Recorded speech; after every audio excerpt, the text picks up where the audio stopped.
దేవునికి మహిమ కలుగును గాక. అందరికీ ప్రైజ్ రాడండి. మరి ఇక రాత్రికాల సమయంలో ఈ సిద్ధపట్టు ఆరాధనలో దేవుని వాక్యము మనము ధ్యానిస్తూ ప్రభుని మహిమపరుస్తూ మన దేవుని సన్నిధిలో మనం ముందుకు సాగుతాముందా. మరి సహోదరి సహోదరుడా, చూడండి, దేవుని వాక్యము మనకు సెలవిస్తుంది ఏంటంటే, ఇప్పుడైనను మీరు ఉపవాసం ఉండుడి అని దేవుని వాక్యం మనకు హెచ్చరిక చేస్తూ ఉంది. ఇప్పుడైనంటే నేడు అనే రోజు దేవుడు మనకిచ్చినప్పుడు మనం ఉపవాసం ఉండి తీరాలంట. ఎందుకు ఇప్పుడైనా ఉపవాసం ఉండు అని వాక్యం మనకు సెలవిస్తుందంటే, దేవుని వాక్యం చదివి మనం ధ్యానం చేస్తాం.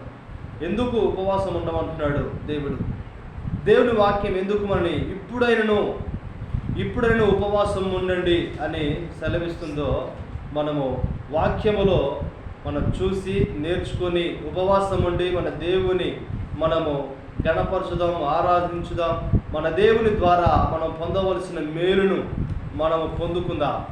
దేవునికి స్తోత్రం కలుగును గాక. చూడండి, యోవేలు గ్రంథము 2వ అధ్యాయము 12వ వచనము ఒకసారి చదివి మనం ఆ వాక్యాన్ని ధ్యానిస్తూ ఉందాం. ఇప్పుడైనను మీరు ఉపవాసం ఉండి కన్నీరు విడుచుచు దుఃఖించుచు మనఃపూర్వకముగా తిరిగి నా యొద్దకు రండి. ఆమేన్. హల్లెలూయా. దేవునికి స్తోత్రం కలుగును గాక. చూశారండి, యోవేలు ప్రవక్త కొన్ని సంవత్సరాల క్రితమే, కొన్ని వందల సంవత్సరాల క్రితమే ప్రవచనం ప్రవచించాడు. ఏమని ప్రవచించాడు? ఇప్పుడైనను మీరు ఉపవాసం ఉండి కన్నీరు విడుచుచు దుఃఖించుచు మనఃపూర్వకంగా తిరిగి నా ఎదుగు రండి అని యోవేలు ప్రవక్త ద్వారా దేవుడే మరి మాట్లాడుతూ ఉన్నాడు. ఆనాడు అది ఇశ్రాయేలులకు కావచ్చు, కానీ మరి మనం అనుకోకూడదు అది ఇశ్రాయేలుకి కదా, అది యూదా ప్రజలు కదా అని. అది ఇశ్రాయేలుకి మాత్రమే, యూదా ప్రజలకైతే మాత్రం దేవుడు మనకెందుకు అందిస్తాడండి? కాబట్టి ఒకసారి ఆలోచించండి. ఇప్పుడైనను మీరు ఉపవాసం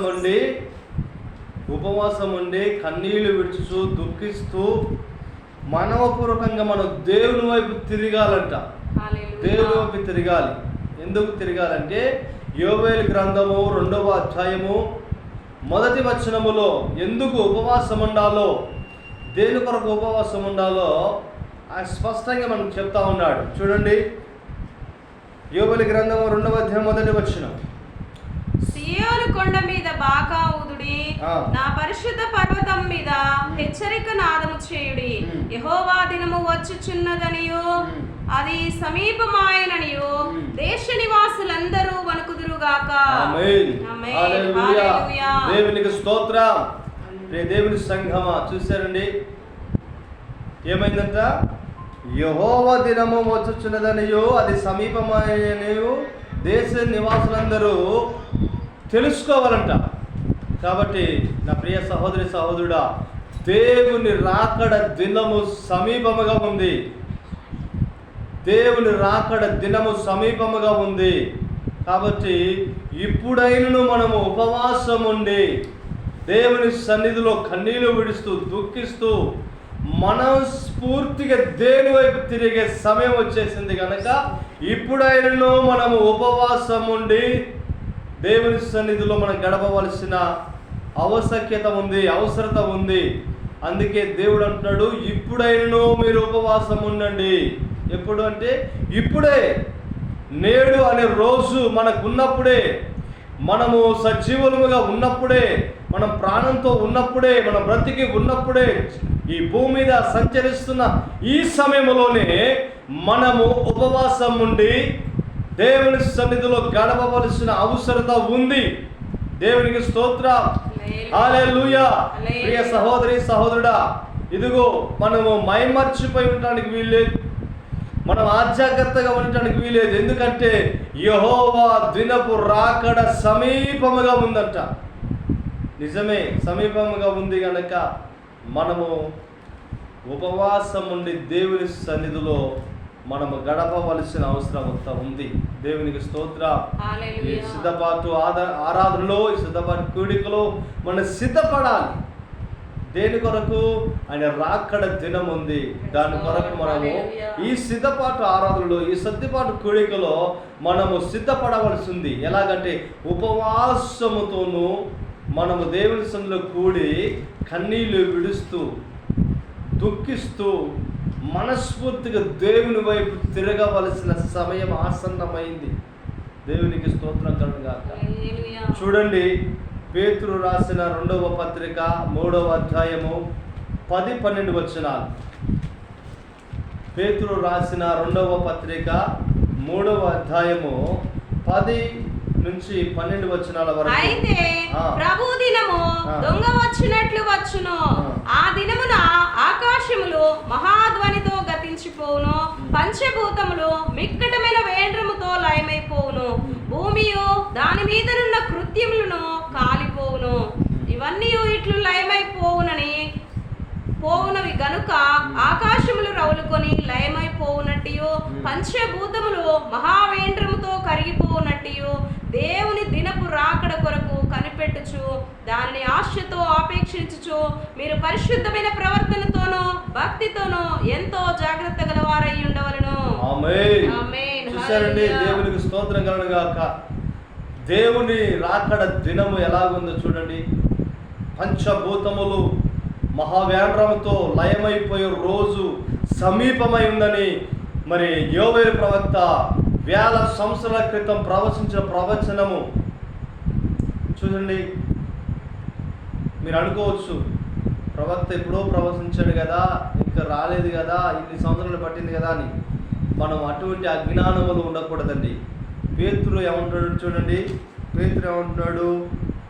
పేతురు రాసిన పత్రికలో అదే 3వ అధ్యాయం 8వ వచనం చూడండి. ప్రియులారా ఈ సంగతి మర్చిపోకుడి. ఏమనగా ప్రభు దృష్టికి ఒక్క దినము 1000 సంవత్సరముల వలెను, 1000 సంవత్సరములు ఒక్క దినము వలెను ఉన్నవి. అది చూసారండి, 1000 దినములు ఒక్క రోజుతోనే సమానం అండి.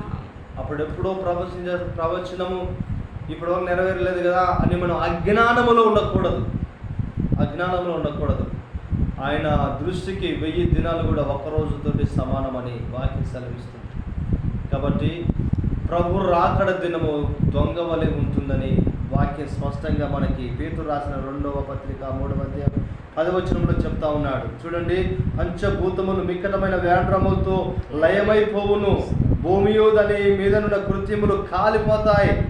ఇకను అంటాడు, ఇవన్నీ ఇట్లు లయమైపోనివి గనక ఆకాశములు రౌలుకొని లయమైపోనట్టు, పంచభూతములు మహావేంద్రముతో కరిగిపోనట్టు దేవుని దినపు రాకడ కొరకు కనిపెడుచు ఉన్నదంట. సృష్టి దేవుని దినపు రాకడ కొరకు కనిపెడతా ఉంది. అయితే మనం ఏం చేయాలి? చదవండి, అక్కడే ఉంటున్నాడు. ఏం చదువుతున్నాడు? మనని మీరు పరిశుద్ధమైన ప్రవర్తనతోనూ భక్తితోనూ ఎంతో జాగ్రత్త గలవారై ఉండవలెను. దేవునికి స్తోత్రం. దేవుని నమ్మాము, బాప్తిజం పొందాము, ప్రభు బలలో పాల్గొంటున్నాము, సంఘ సహవాసం చేస్తున్నాము. అయితే మనలో ఏముండాలి? మనలో పరిశుద్ధ ప్రవర్తన కలిగిన వారముగా ఉండాలి. ఆ దినమును ఆపేక్షిస్తూ, అంటే త్వరపెట్టబడుతూ మనము జాగ్రత్తగా ఉండాలి. ఎంతో జాగ్రత్తగా ఉండాలి. దేవునికి స్తోత్రం. ఎంతో జాగ్రత్తగా ఉండాలని వాక్యము సెలవిస్తుంది. సహోదరుడా, సహోదరి, మనము అనాలోచనగా అజ్ఞానముగా మనం ఉండటానికి వీల్లేదండి. గత 1000 సంవత్సరాలతో 100 సంవత్సరాల నుంచి వాక్యం ఘోషిస్తూ ఉంది. కాబట్టి మనం జాగ్రత్త పడము. అందుకే వాక్యం చెప్తుంది, ఇప్పుడైనా మీరు ఉపవాసం ఉండండి. ఇప్పుడే నేడు అనే రోజు నీకు ఉన్నప్పుడే, నీవు సజీవంగా ఉన్నప్పుడే, నీవు భూమి మీద సంచరిస్తున్నప్పుడే, ఇప్పుడే ఎమర్జెన్సీ అన్నమాట. ఉపవాసాన్ని చాలామంది అవాయిడ్ చేస్తూ ఉంటారు. ఉపవాసం పోస్ట్పోన్ చేస్తూ ఉంటారు. రేపు ఉంటాను, వచ్చే వారం ఉంటాను, లేదా వచ్చే నెల ఉంటాను అని పోస్ట్పోన్ చేస్తూ ఉంటారు. కానీ వాక్యం ఏం చెప్తుందంటే ఇప్పుడే ఉండు, ఇప్పుడే ఉపవాసం ఉండు. ఎందుకంటే యెహోవా దినపు రాకడ సమయము సమీపించింది. దేవునికి స్తోత్రం కలుగుగా. ఉపవాసం ఎప్పుడు ఉండాలి అంటే దానికి ముహూర్తం చూసేది ఏం లేదు, దానికి ఏమో మంచి రోజులు చూసే అవసరం ఏమి లేదు. వాక్యం చెప్తుంది ఇప్పుడే ఉపవాసం ఉండాలంట. ఎందుకు? ఆయన రాకడ దినము సమీపముగా ఉంది. ఎప్పుడు వస్తుందో తెలియదు, దొంగ వలె వస్తుంది అని వాక్యం చెప్తా ఉంది. ప్రియులారా, మనము జాగ్రత్త పడదాం. ఎంతో ఎంతో జాగ్రత్త పడాలని వాక్యం సెలవిస్తుంది. పవిత్రమైన ప్రవర్తన కలిగి భయముతోనూ భక్తితోనూ దేవునిలో మనం నడుచుకోవలసిన అవసరత ఎంతైనా ఉంది. దేవునికి స్తోత్ర. చూడండి, మరొక వాక్యము చూద్దాము. రోమపత్రిక 8వ అధ్యాయము 19 నుంచి 22 వరకు. రోమపత్రిక 8వ అధ్యాయము 19 నుంచి 22 వచనం వరకు. దేవుని కుమారుల ప్రత్యక్షత కొరకు సృష్టి మిగుల ఆశతో తేరి చూచు కనిపెట్టుచున్నది. ఏలైనగా సృష్టి నాశనమునకు లోనైన దాస్యములో నుండి విడిపింపబడి దేవుని పిల్లలు పొందబో మహిమగల స్వతంత్రమును పొందుదునను నిరీక్షణ కలదై స్వేచ్ఛగా కాక దానిని లోబర్చిన వాని మూలముగా వ్యర్థపరచబడెను. దేవునికి స్తోత్ర. సృష్టి యావత్తు ఎదురు చూసారా? సృష్టి దేవుని కుమారుడు యొక్క దేని కొరకంట? దేవుని కుమారుల ప్రత్యక్షత కొరకు. దేవుని కుమారుల ప్రత్యక్షత కొరకు సృష్టి మిగుల ఆశతో తేరి చూస్తా ఉందంట. దేని కొరకు? ఆయన రాకడ కొరకు సృష్టి ఎదురు చూస్తా ఉంది. దేవుడు సృష్టించిన సృష్టి యావత్తు దేవుని కుమారుల యొక్క ప్రత్యక్షత కొరకు ఎదురు చూస్తా ఉందట. ఎలాగ ఎదురు చూస్తుందండి? ఆనందంతోనా, సంతోషంతోనా? ఎలాగ చూస్తుంది? వ్యాధులతో ఎదురు చూస్తుందట. నా ప్రియ సహోదరుడా, ఈరోజు దేవుని నమ్మాము, బాప్తిసం పొందాము, వారం పోతున్నాము, ఏదో నెలకొకసారి బలలో పాల్పొమ్మలు పొందుతున్నాను అని అలాగ గడుపుతే కాదు. సృష్టి ఎదురు చూస్తుంది దేవుని యొక్క రాకడ కొరకు. మరి మనము యేసయ్యను నమ్మి యేసయ్య రక్తంలో కడగబడి పరిశుద్ధులుగా తీర్చబడి నీతిమంతులుగా ఎంచబడుతూ సంఘ సాహసం చేస్తూ కూడా మరి నిర్లక్ష్యంగా ఉంటుందండి. చూడండి, సంఘములు కొందరు ఎలాగుంటారంటే వచ్చే వారము ప్రభు వల్ల ఆరాధన ఉంటుంది, ఆన్లైన్ ప్రేయర్ ఉంటుంది, సిద్ధపాటు కూడిక ఉంటుంది అని దైవజనులు ప్రకటన చేసినప్పటికీ కూడా చెవులారా వింటారు, కళ్ళారా చూస్తారు, కానీ వారు మైమర్చిపోయి రారు, బుద్ధిపూర్వకంగా రారు. అలాంటి వారు తప్పించుకోవడం కష్టమే. వాక్యం ఏం చెప్తుందయ్యా అమ్మా? వాక్యం ఏం చెప్తుంది?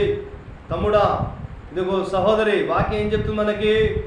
ఇప్పుడైనను మీరు ఉపవాసం ఉండండి. దేనికి? యెహోవా దినపు రాకడ సమీపంగా ఉంది గనక ఉపవాసం ఉండి ఆయన సన్నిధిలో కన్నీళ్లు విడుస్తూ దుఃఖిస్తూ మనస్సు పూర్తిగా మనఃపూర్వకంగా యెహోవా వైపు తిరుగుడి అని వాక్యం చెబుతామంటే నేను ఆటలాడితే కుదరదు. నేను దేవుని సన్నిధి వదిలేసి తిరిగితే కుదరదు. వారం క్రితమే దైవ సేవకులు అమ్మ వచ్చే వారము సిద్ధపాటు ఆరాధన ఉంటుంది, మనం సిద్ధపడి ప్రార్థన చేసుకొని ప్రభు ద్వారా, ప్రభు సన్నిధిలో, ప్రభు వాక్యం ద్వారా, ప్రభు ప్రార్థన ద్వారా మనం పరిశుద్ధపరచబడి, మనం శుద్ధీకరించబడిన వారమై, మనం పవిత్రపరచబడిన వారమై ఉదయాన్నే మరి పునరుత్థానపు ఆరాధనలు మరలా వాక్యం చేత బలపరచబడి, హెచ్చరించబడి, సరిచేయబడిన వారమై పరిశుద్ధ బలాలు పాలు పంపులు పొందాలి అని గత వారమే దైవజనులు ప్రకటన చేస్తే చెవులార విని కన్నార చూసి కూడా దేవుని సన్నిధికి రాకపోతే నువ్వు తప్పించుకుంటావు అనేది మాత్రం అసంభవం. అది తప్పించుకోలేవు సహోదరుడా. జాగ్రత్త అండి, జాగ్రత్త. దేవుని సంఘములోనికి వస్తూ దేవుని సంఘముతో సహవాసం చేస్తూ ఆటలాడకూడదు. బైబిల్లో దేవుని వాక్యం చెప్తా ఉంది, ఎబ్రీయులకు రాసిన పత్రికలో, జీవము కలిగిన దేవుని చేతిలో పడుట భయంకరమంట. బహుభయంకరం అంటున్నాడు. సహోదరా, సహోదరి, సంఘములోనికి నడిపించబడుతున్న నీవు బహు జాగ్రత్తగా ఉండాలి, సీరియస్గా ఉండాలి, ఎంతో కేర్ఫుల్గా ఉండాలి. దేవునికి స్తోత్రం కలుగును గాక. చూడండి, యోవేలు ప్రవక్త ప్రవచించిన ఆ గ్రంథములో 1వ అధ్యాయములో 15వ వచనం చూడండి. 15వ వచనం ఏం చెప్తుంది? యెహోవా దినము వచ్చెనే, అది ఎంత భయంకరమైన, అది ఎంత భయంకరమో, అది ప్రళయము వలె, సర్వశక్తుని యొద్ద నుండి వచ్చును. మనము చూస్తుండగానే దేవుని మందిరములో చూసారండి, ఇక సంతోషమును ఉత్సాహమును నిలిచిపోతే మన ఆహారము నాశనమాయను. చాలా చూసారా? యెహోవా దినము ఎంత భయంకరమో, అది ప్రళయము వలె వస్తుందంట, ప్రళయము వలె. సోదరి సోదరుడా, మన రోజు వాక్యంలో, అది క్షమించిన న్యూస్లో చూస్తే ఉత్తరాఖండ్లో రాకాసి ప్రళయం అంట. చూసారా? ఎంతో ఉప్పొంగుతూ వచ్చింది. ఇండ్లకి కొట్టుకుపోయాయి, ఎందరో కొట్టుకుపోయారు, ప్రాణాలు కోల్పోయారు, గల్లంతయ్యారు. తల్లి జాడ పిల్లకి లేక, పిల్ల జాడ తల్లికి లేక భయంకరమైన పరిస్థితుల్లో నువ్వు నేను అజాగ్రత్తగా ఉండటానికి వీల్లేదండి. అజాగ్రత్తగా ఉండటానికి వీల్లేదు. చూడండి, మరొకసారి చూడండి, ఆ 15వ వచనం మాత్రం చదవండి. యెహోవా దినము వచ్చినది, అది ఎంత భయంకరమైన దినము, అది ఎంత భయంకరము, అది ప్రళయము వలె, సర్వశక్తుని యొద్ద నుండి వచ్చును. సర్వశక్తి కలిగిన దేవుని నుండి వచ్చినంట. నిజమే, ఎంత భయంకరమో తెలుసండి. పంచభూతములు మహావ్యాఘ్రముతో లయమైపోతాయి. మహాభయంకరం, అది వర్ణించలేము, అది వివరించలేము. సహోదరుడా, సహోదరి, జాగ్రత్త అండి. అందుకే దేవుడు అంటున్నాడు, ఇప్పుడైనను మీరు ఉపవాసం ఉండండి. అది భయంకరమైన దినము, అది ప్రళయము వలె వస్తుంది, అది పెను సునామీ వలె వస్తుంది. కాబట్టి మనం ఉపవాసం ఉండి దేవుని సన్నిధిలో కన్నీళ్లు విడిచి దుఃఖిస్తూ మనస్ఫూర్తిగా దేవుని వైపు తిరగాలి. తిరిగితే మనము దేవుడి చేత తప్పించబడతాం. దేవునికి స్తోత్రం. చదవండి, యెషయా గ్రంథం 55వ అధ్యాయము 7వ వచనం.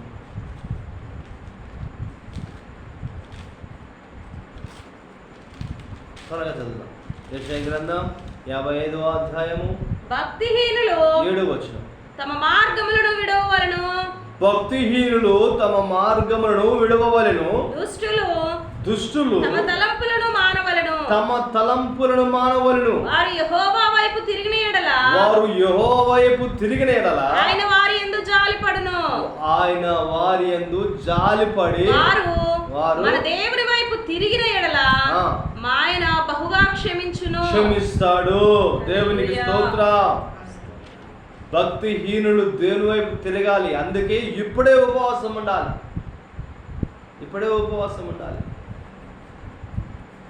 ఉపవాసం ఉండి మన దేవుణ్ణి, మన యేసు ప్రభువుని, మన యేసయ్యను, మనకి రక్షణ ఇచ్చిన దేవుడైన యేసయ్యను, మన కొరకు ప్రాణం పెట్టిన యేసయ్యను, మన కొరకు హింసను భరించాడు. అది వర్ణించలేము. మహా వ్యాధన పడ్డాడు మన కొరకు. ఆయన శరీరము చీల్చబడింది. సైనికులు ఆయనను కొడుతూ ఉంటే ఆయన శరీరము చీల్చబడింది. మహావ్యాధన మనం వర్ణించలేమండి ఆ శ్రమను. హింస పొంది మనకు రక్షణ ఇచ్చాడు. ఆయన హింసను భరించి మనకు రక్షణ ఇచ్చాడు.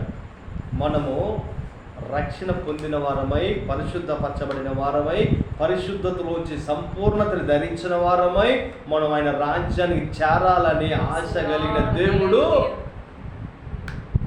మనకి ఈరోజు ఆయుష్నిచ్చాడు. ఈరోజు ఆయుష్ కలిగి ఉన్నామంటే మనం సిద్ధపడాలి. దేని కొరకు?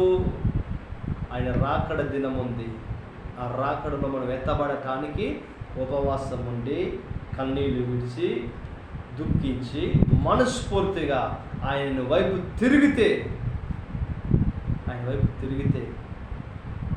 మనము క్షమించబడతాం. దేవునికి స్తోత్రం కలుగుగాక. ఆయన వైపు తిరగాలి. చూడండి, లూకాసు వార్తలో ప్రభు స్పష్టంగా చెప్తా ఉంటారు. 21 అధ్యాయము, లూకాసు వార్త 21, 34 నుండి 36 వరకు చూడండి. లూకాసు వార్త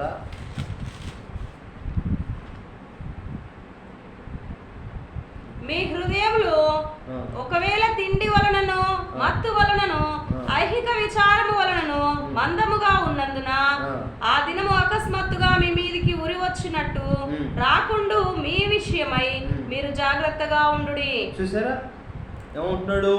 స్వయాన యేసు ప్రభువే ఈ భూమి మీద సశరీరుడిగా తిరుగుతున్న ఆ రోజులో చెప్పాడు. ఏమని చెప్పాడు? ఏమంటున్నాడు? మీ హృదయములు ఒకవేళ తిండి వలన, మత్తు వలన, ఐహిక విచారాల వలన మందముగా ఉంటే గనక ఆ దినము అకస్మాత్తుగా మీ మీదకి వస్తుంది. కాబట్టి మీరేం చేయమంటున్నాడు? జాగ్రత్తగా ఉండండి. జాగ్రత్తగా. ఏ విషయంలో జాగ్రత్తగా? తిండి విషయంలో జాగ్రత్తగా ఉండాలి. అందుకే అంటున్నాడు, ఇప్పుడే ఉపవాసం ఉండు.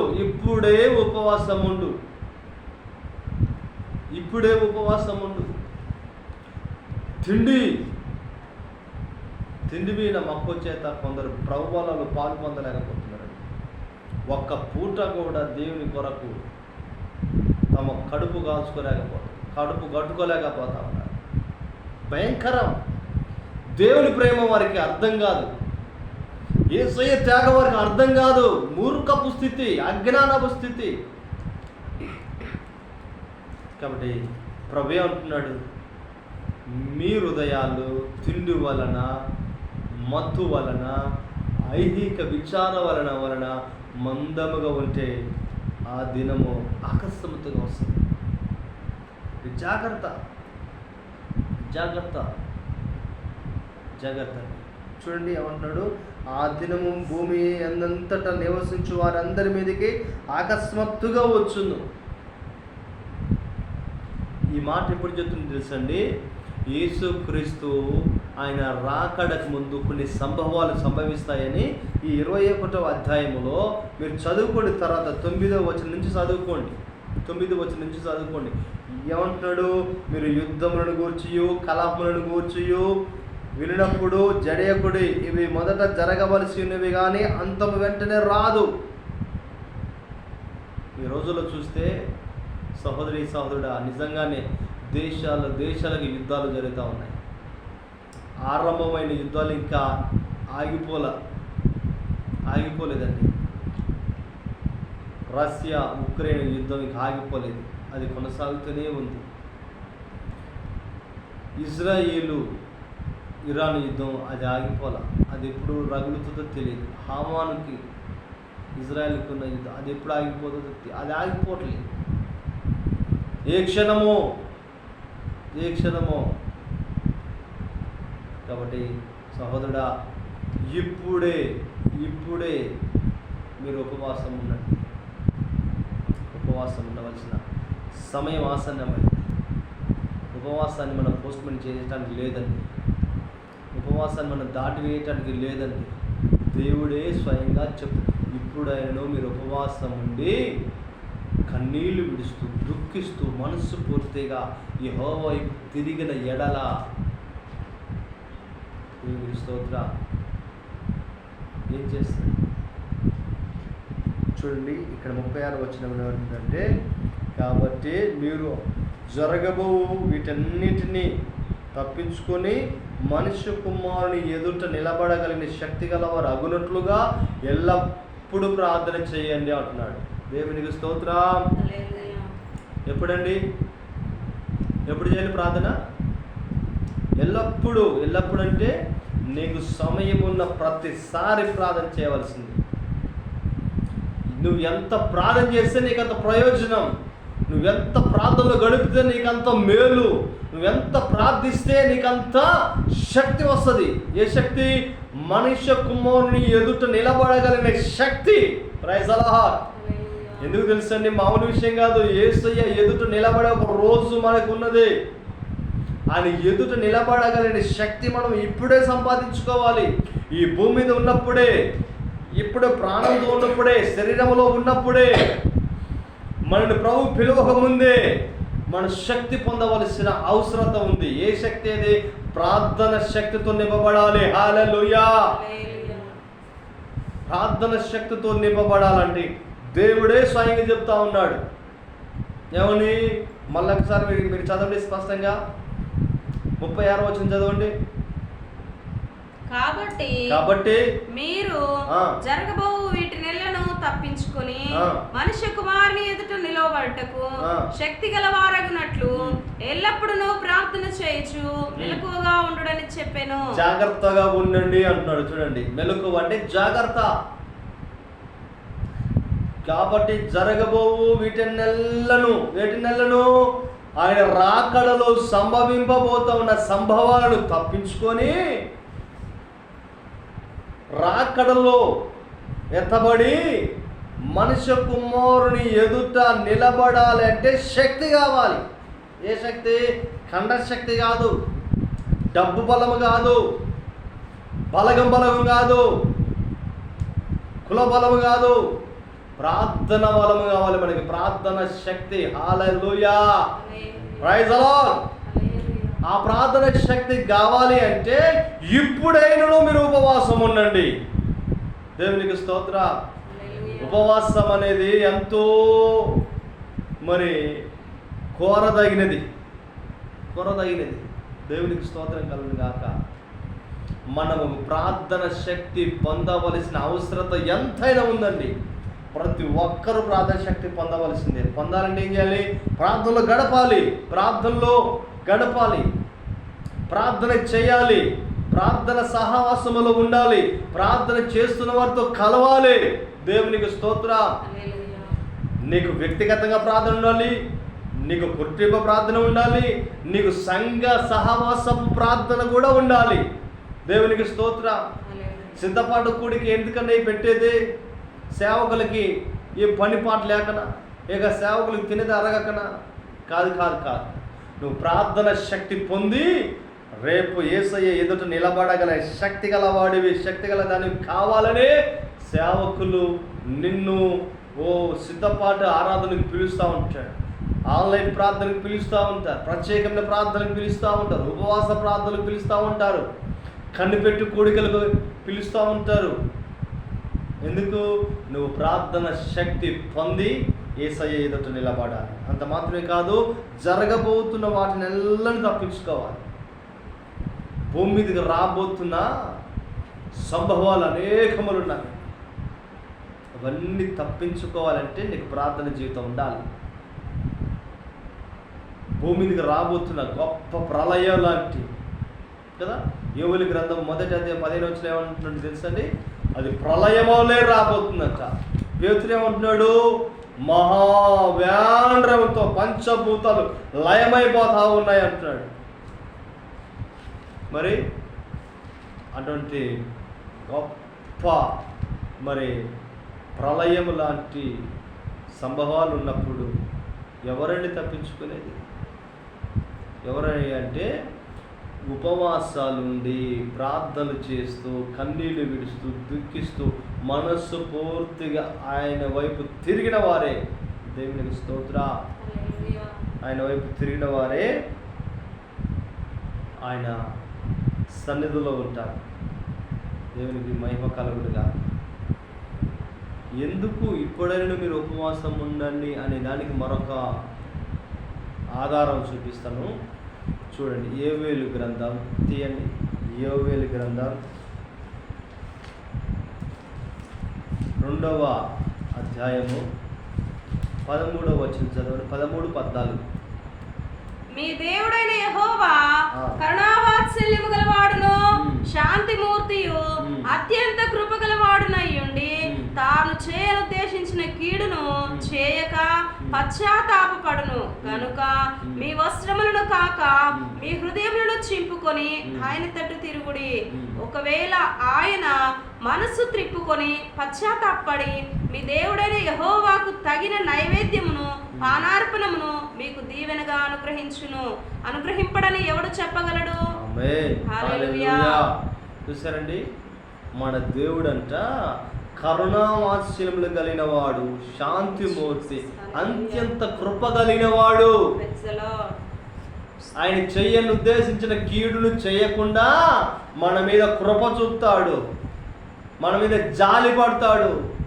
మనము నశించిపోకుండా ఆయన నిత్యత్వములోనికి మనల్ని దాటిస్తాడు. ప్రైజ్ అలా. అందుకే ఇప్పుడైనను మీరు ఉపవాసం ఉండి కన్నీళ్లు విడిచి దుఃఖించి మనస్సు పూర్తిగా యెహోవా వైపు తిరగండి. సమయం సమీపించింది. 2వ వచనంలో ఉంటుంది కదా, సమయం సమీపించింది అని, రాకడ దినం సమీపించింది. కనుక ఇప్పుడే మనం ఉపవాసం ఉండి దేవుని సన్నిధిలో గడపవలసిన అవసరం ఉంది సహోదరుడా. అక్కడే 2వ అధ్యాయం 15వ వచనంలో అంటాడు తెలుసండి, ఉపవాస దినమును ప్రతిష్ఠించుడి అంటున్నాడు. ఉపవాస దినమును ప్రతిష్ఠించుడు అంటే ప్రత్యేకించుకొనుట.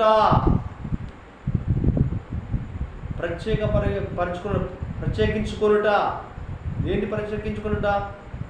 లోక పనుల నుండి, లోక ఆశల నుండి, ఈ లోకము నుండి దేవునికి స్తోత్రం కలుగును గాక. ప్రత్యేకపరచుకునుట అంటే దేవునికి అప్పగించుకొనుట. దేవునికి మహిమ కలుగును గాక. హల్లెలూయా. కాబట్టి సహోదరుడా, ఇప్పుడైనను నీవు, నేను, ఈ వాక్యం వింటున్న అందరూ కూడా ఉపవాసం ఉండి దేవుని సన్నిధిలో గడపవలసిన అవసరం ఉంది. ఈరోజు సిద్ధపాటు కూడికకి చూడండి, ఎందరో రాలేకపోయారు. రాఖీలు కట్టడానికి వెళ్ళారు, రక్షక బంధం చేసుకుంటున్నారు. ఎంత విడ్డూరం చూడండి. అది మనకు కాదు, అది బయటి వాళ్ళకి, మనకు కాదు. మన రక్షణ బంధము మన యేసయ్యనే. హల్లెలూయా. అది హిందూ సహోదరులది, మనం కాదనకూడదు. అది వాళ్ళ ఇష్టం, వాళ్ళ పండుగ, మన కాదనడం లేదు. మనము అది చేయడానికి వీల్లేదు. మన రక్షణ బంధం ఎవరు? యేసుక్రీస్తే మన రక్షణ బంధం. Praise the lord. హల్లెలూయా. ఈరోజు సిద్ధపాటు కూడిక ఉండి దేవుని సన్నిధిలో గడపవలసి ఉంది. చూసారండి, చిన్న బలహీనతలకండి వారు పరలోకం పోతారంటే చెప్పలేము, డౌట్ఫుల్లే.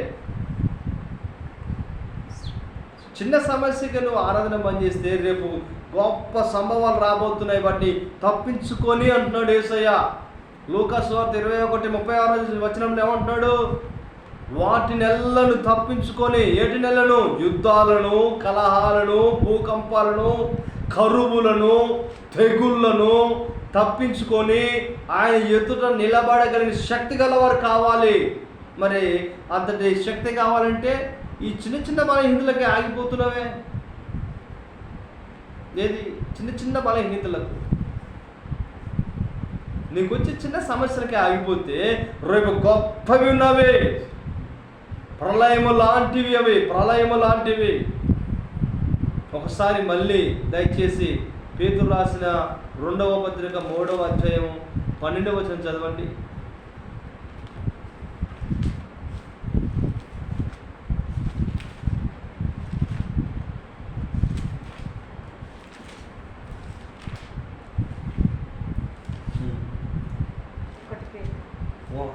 పేతురు 3:12 ఇవన్నీ ఇట్లు లయమైపోనువి గనక ఆకాశములు రవులుకొని లయమైపోవునట్టు పంచభూతములు మహావేంద్రముతో కరిగిపోనట్టు దేవుని దినపు రాకడ కొరకు కనిపెట్టుచు దాన్ని ఆశతో ఆపేక్షించుచు మీరు పరిశుద్ధమైన ప్రవర్తనతోనూ భక్తితోనూ ఎంతో జాగ్రత్త గలవారై ఉండండి. చూసావా సహోదరా, పంచభూతాలే మహావేంద్రంతో లయమైపోతాయి, కరిగిపోవలసిన రోజు వస్తుంది. మహావేంద్రంతో పంచభూతాలు కరిగిపోతున్నాయి, అది తప్పించుకొని దేవుని ఎదురు నిలబడాలి. దానికంటే ఎక్కువైందా నీ సమస్య? ఏమండి, పంచభూతాలే కరిగిపోవలసిన సమయం ఉంటే నీ బాధ అంతకంటే ఎక్కువైందా? నీకున్న ఇబ్బంది అంతకంటే పెద్దదా? కాదు కదా. నీకున్న చిన్న సమస్యకి ఆగిపోతే ఎలాగో? ఈ సమస్య ఏం కాదు పెద్ద, నువ్వు దాన్ని భూతత్వంలో చూస్తా ఉన్నావు. దానికన్నా పెద్ద ప్రళయం లాంటి సమస్య ఉంది. అది గుర్తుపెట్టుకో. అది గుర్తుపెట్టుకుని ఇప్పుడు ఆయనను నీవు ఉపవాసం ఉండి దేవుని సన్నిధిలో గడిపి ఆయన వైపు తిరిగితే ఆయన అత్యంత కృపగలవాడు, ఆయన కరుణావాత్సల్యములు కలిగిన వాడు, ఆయన శాంతిమూర్తి దేవుడు. నీకు చేయని ఉద్దేశించిన కీడు చేయకుండా నీకు మేలు చేస్తాడు. ఏంటి ఆ మేలు అంటే, ఆ రాకడలో ఆ పంచభూతాలు కాలిపోతున్న సమయంలో నిన్ను దేవుడు తన రాజ్యానికి తీసుకుంటాడు. Praise the Lord. Praise the lord.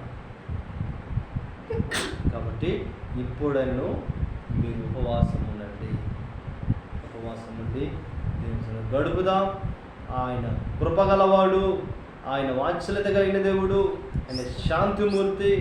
మనకు చేయని ఉద్దేశించిన కీడు చేయక మనకి మేలు చేస్తాడు. ఆ మేలే ఆయన నిత్యత్వములో మనకి చేర్చుకుంటాడు. వాక్యము ఈ మాటలు దేవుడు మనందరి నిండులో దీవించి ఆశీర్వదించునుగాక. ఆమేన్. దేవునికి మహిమ కలుగునుగాక. ప్రార్థన చేసుకుందాం. ఈ వాక్యాన్ని బట్టి కళ్ళు మూసి దేవుని సన్నిధిలో తరలి వచ్చి మోకరించి